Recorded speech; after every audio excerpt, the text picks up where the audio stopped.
I'll go ahead and I guess get started here. That sounds all right with you. Is that okay, Michael? Yeah, that sounds great. Perfect. Well, awesome. Welcome, Caleb. My name is Lindsay. I am an online enrollment service advisor. Also on the call today, we have our academic director, Michael Platt. And we also have our assistant director of online recruitment, Spencer. He'll kind of be here for any type of questions you might have as far as if you put them in the chat box, but feel free to unmute yourself if you do have any questions. Since, it is a little bit of a smaller group. If you have anything, feel free to stop us. But we'll go ahead and get started here. A little overview of our information session. We'll go over just the UC Lindner College of Business, as well as the program overview in general. You'll get to meet the program director, and he'll kind of dive in deeper into the curriculum overview. And then we'll focus on how to create a competitive application, go over some scholarships, as well as why UC Lindner, the Master of Science of Business Analytics, would be a good fit for you, as well as we'll end with any questions. But like I mentioned, you can always stop us if you have any questions during the presentation.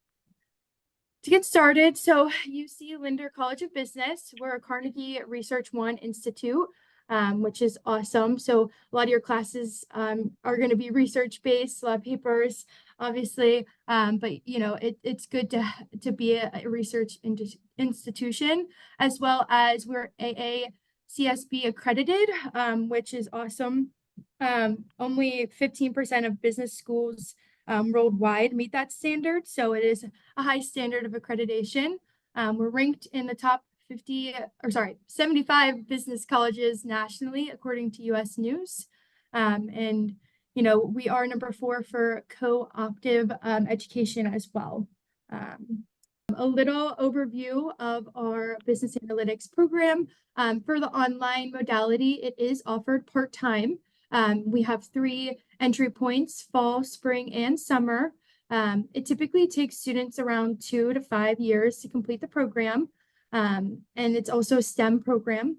As far as rankings go, we are number 1 data science school, as well as top number 20 in the MS Business Analytics School, according to TFE Times, in 56 world university rankings as well. So definitely a top ranked university in program in general. And then I'll go ahead and pass it over to our academic director, Michael Platt. Hi, Caleb. I'm Mike Platt. I am, as Lindsay mentioned, I'm the academic director for our Master's in Business Analytics program, and I also teach in our Business Analytics department. I am a UC graduate myself twice. My undergrad was in mathematics, and then I have my master's in, used to be called quantitative analysis, but it's morphed into the business analytics program. I've been teaching at UC since 2015. So our master's program there are 25 credit hours that are required. Those are our core courses. And then you would also, on top of that, complete 8 hours of elective courses. If you don't have a business degree from UC, you might be required to take up to 8 credits of additional business foundation courses. Or if you have a business degree from one of those AACSB accredited colleges, you would probably be waived from the business courses as well. So anyway, it's 33 total hours plus any of that basic business knowledge you would need, because this is it is a business degree. So we expect you to, become an expert in analytics, but also you want to have that business foundation as well. So there's a bullet at the bottom. If you have a business bachelor's, master's, or PhD already, you would be exempt from those BBK courses. Sure. And so these are the business foundation courses our students typically choose from. So different foundations courses in accounting, economics, finance, marketing, operations management, or a management course. And you'll notice some of them are 1 credit hour versus 2 credit hours. So we do have a lot of students that lean towards the 1 credit hour courses, to fulfill that requirement. And so these are the core courses required for the master's degree. Most of them are 2 credit hour courses, you'll see. So they would be half semester courses. So the 2 credit hour courses would be 7 semester courses. So they can be fairly fast paced. And then the couple of 3 credit hour courses, those are our full semester courses.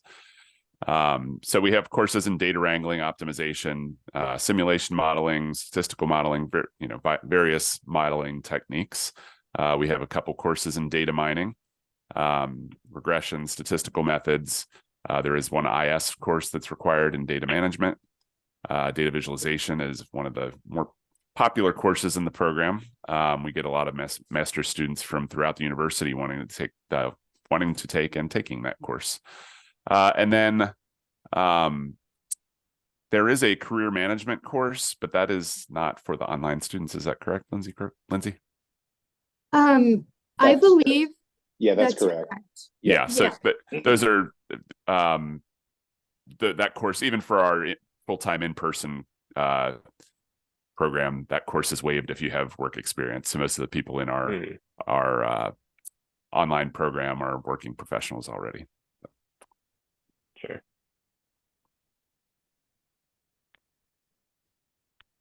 And then, as I mentioned, there are 8 credits of electives required. So on the left, you'll see our business analytics electives. So at least 4 of your elective credits need to come from that side in business analytics. Things like statistical computing, multivariate methods, forecasting. There's a case studies course. And then on the right, you can have, so your remaining 4 can come from non-business analytics electives. And there are choices here from really any area of business, economics, finance, IS, et cetera. And then we also have students taking things like computer science courses from the engineering college to fulfill that requirement as well.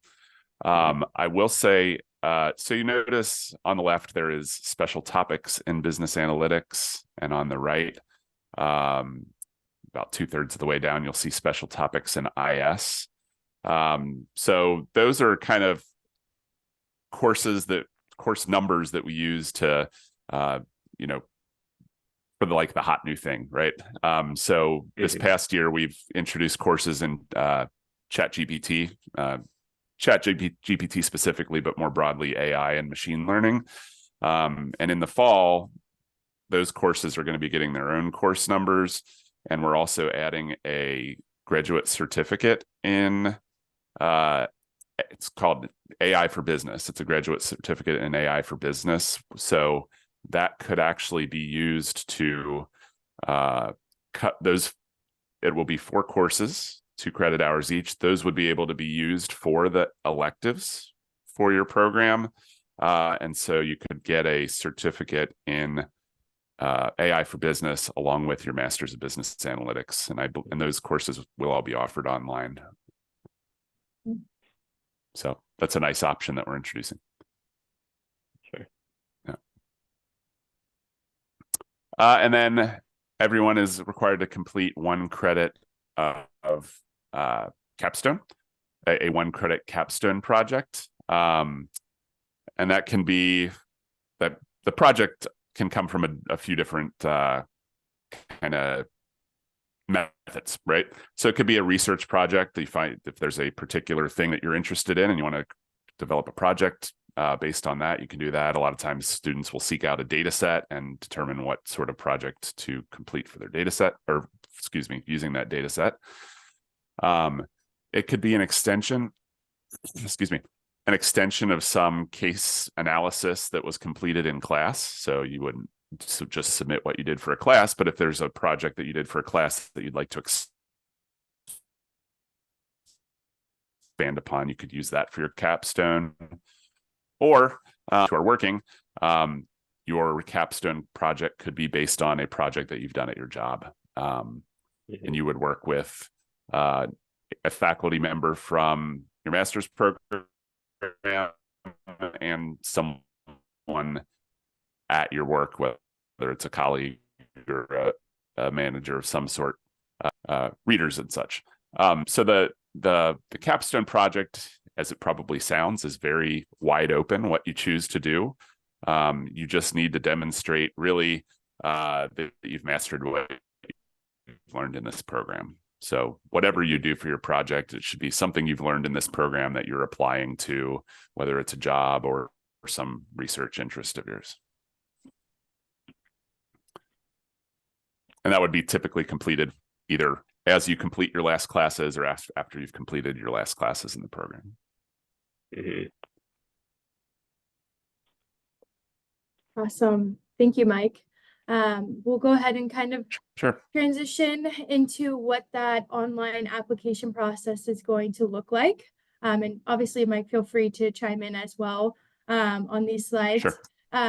But so overall, it is a holistic review. Currently, right now, the application fee for both domestic and international students is being waived. So it is free to apply.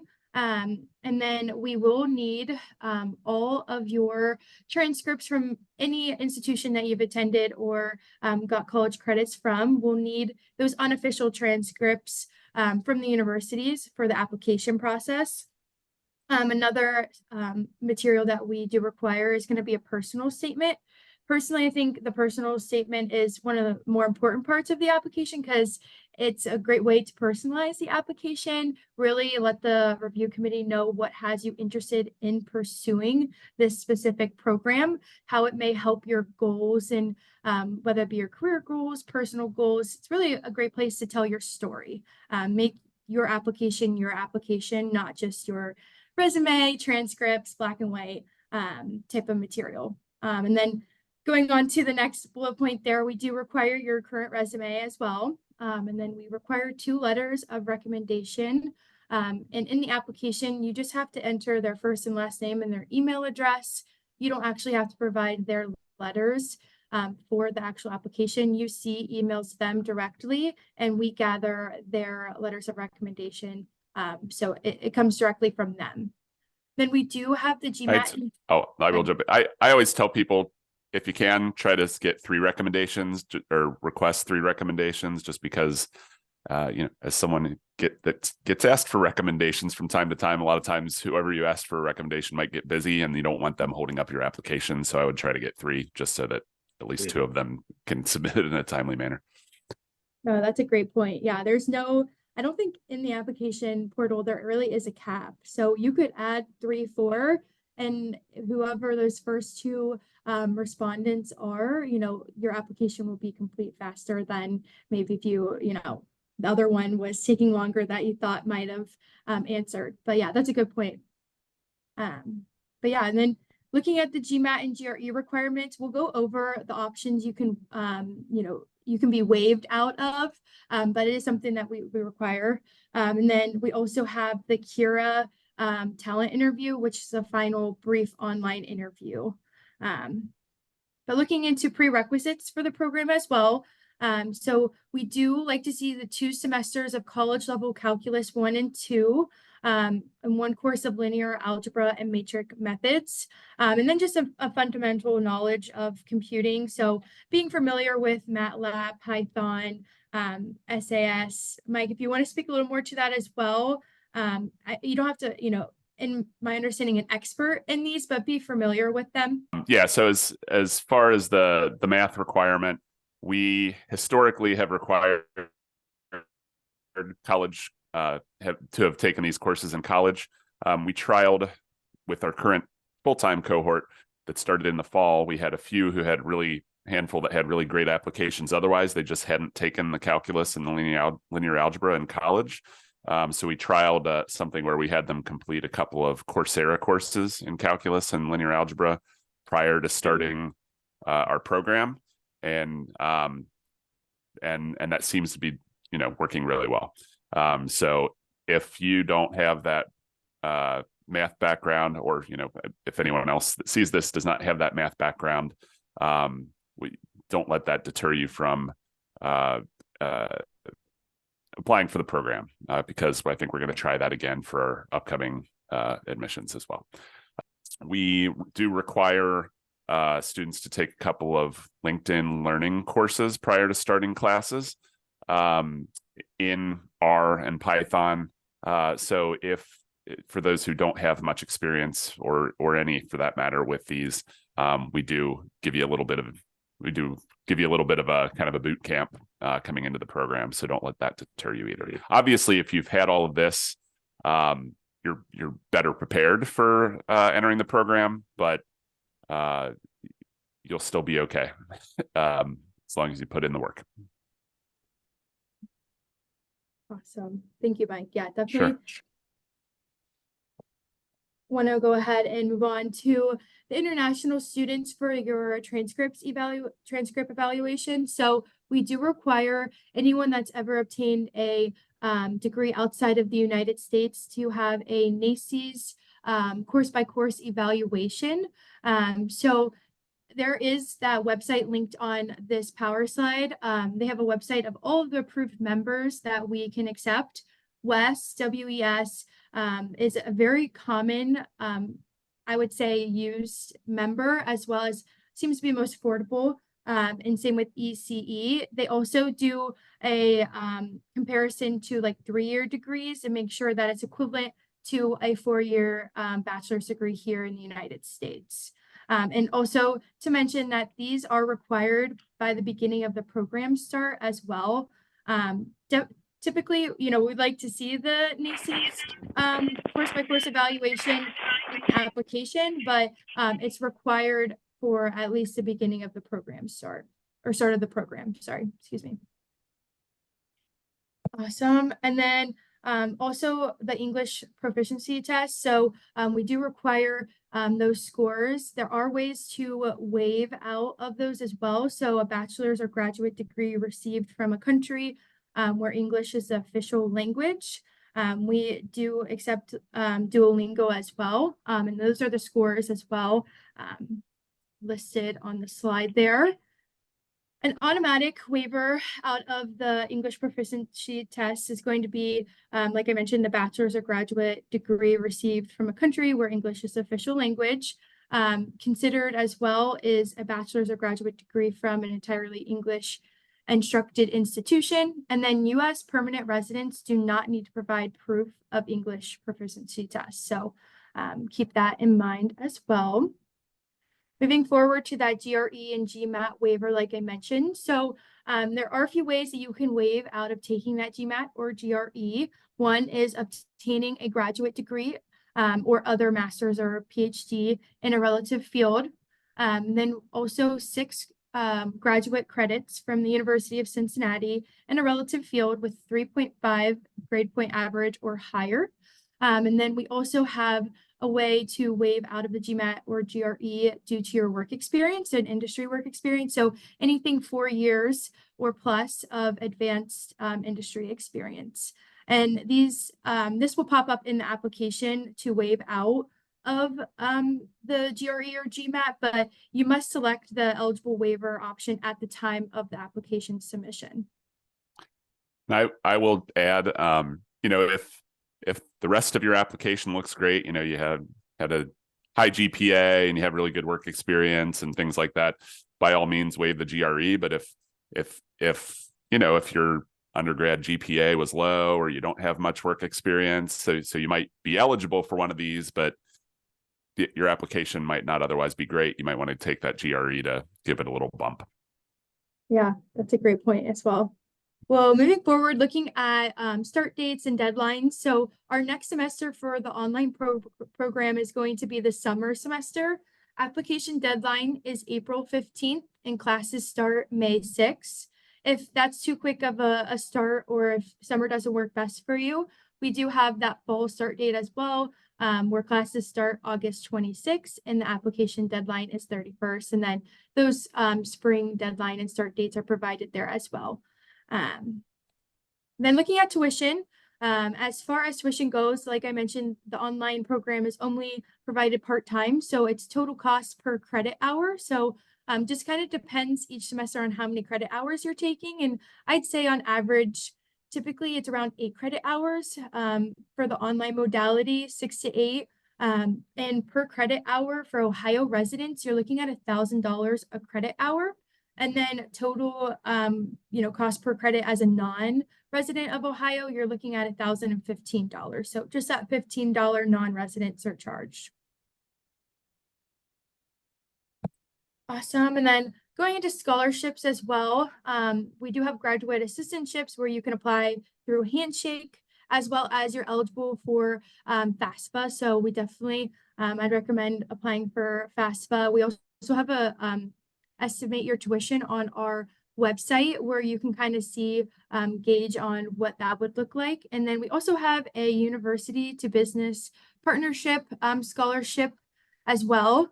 Looking at that scholarship. So this is through your employer. So your employer, basically at no cost to them, has a partnership with UC where where from 5 to 20% off of that instructional fee in the tuition, which is the largest chunk of the tuition. Their spouse and domestic partners and dependents that live in their household under the age of 25 would receive that scholarship as well.